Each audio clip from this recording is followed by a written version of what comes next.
An object data type stores data and also information on how to process the data, known as a method. As an example, a car could be considered an object. A car has certain properties, such as make, model, color, weight, and so on. A method would be considered anything that the car can do, such as travel, turn, stop, or slow down. As a rule, an object must be explicitly declared. The first step to creating an object is to create a class. The class is the set of properties or variables that are tied to an object. In this example, we have the class person. Next, we've defined some properties that the person has. The person object has 3 properties: a first name, a last name, and an age. You'll notice in front of each property we have an assignment called public. There are 3 different types of assignments, including public, private, and protected.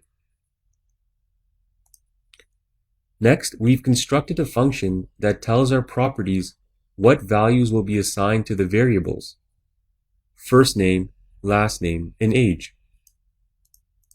In this case, each time a new person is created, is seen here, the first value contained inside the parenthesis after the new person declaration will be the first name.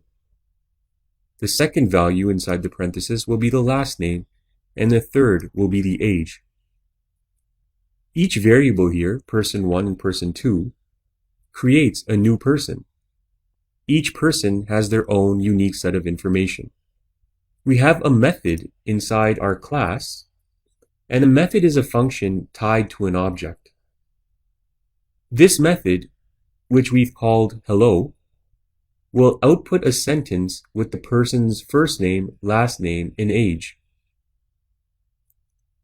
We've called on this function at the end of our script here. We can see the statement echo person 1 hello. We also have echo person 2 hello. In our web browser, we can see the values of the properties first name, last name, and age have been outputted based on the number of new persons we created, which in this case was 2.